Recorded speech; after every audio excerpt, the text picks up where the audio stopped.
សួស្តីបងប្អូនអ្នកគ្នាបន្ទាប់ពីយើងធ្វើការសម្រាកចូលឆ្នាំប្រហែលថ្ងៃគឺយើងខែនេះខែ4ហើយអញ្ចឹងគឺយើងជិតដល់ខែដែលយើងត្រូវចុះព្រោះវាយដីព្រាតទៀតហើយបងប្អូនអ្នកគ្នាអញ្ចឹង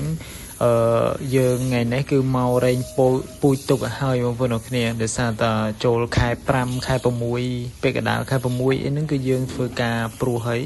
ចឹងខែនេះគឺបន្ទាប់ពីយើងចូលឆ្នាំហើយយើងហៅអ្នករែងពូជឲ្យគាត់មករែងឲ្យហើយចឹងណាដើម្បីកុំឲ្យពេលខែព្រោះគឺយើងទៅតែងទៅតាំង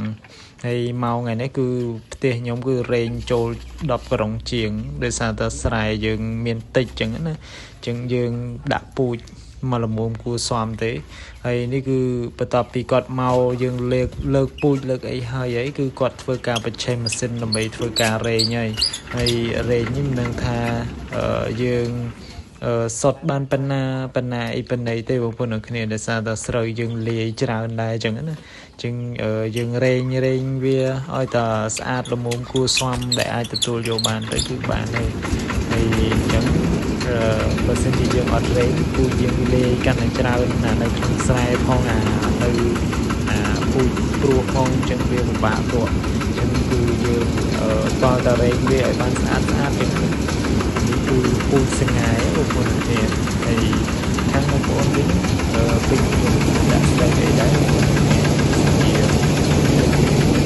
ដាក់ពូជផ្សេងអីក្រៅពីសង្ហាដាក់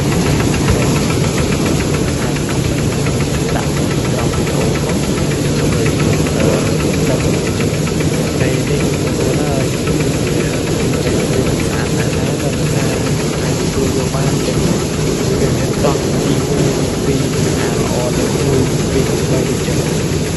មួយរៀបគ្រាន់ជាងគេទៅអត់គឺយ៉ា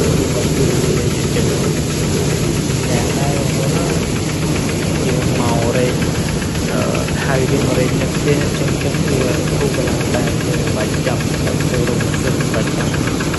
រោងចាំយូរវិញចឹងប៉ុន្តែរែងនៅផ្ទះចឹងគឺរែងបានគឺយើងទុកចាំបាច់ទៅមកខាត់ទៅវាខាត់សុទ្ធខាត់អីចឹងទៅហើយនេះគឺសកម្មភាពដែលគាត់ធ្វើការរែងមកខ្ញុំ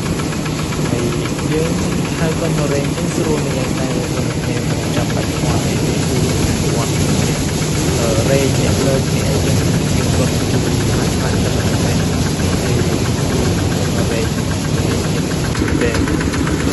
មករែងតែមើលទៅយើងស្អាតណាស់គាត់បានគ្រាន់បានគាត់ដាក់មកសាច់សុទ្ធអញ្ចឹងវាកំប៉ុងអាគ្រាន់ហើយយើងទៅមានដោយតែយើងចាំទៅវិញហើយសកម្មភាពដែលគាត់ធ្វើការចូលចាយបងប្អូនគ្នាវីដេអូនេះគឺមានតែប៉ុណ្្នឹងឯងអរគុណច្រើនសម្រាប់ការតាមដានទស្សនាและជួយចិត្តវីដេអូនេះជួយ Subscribe និងអរគុណច្រើន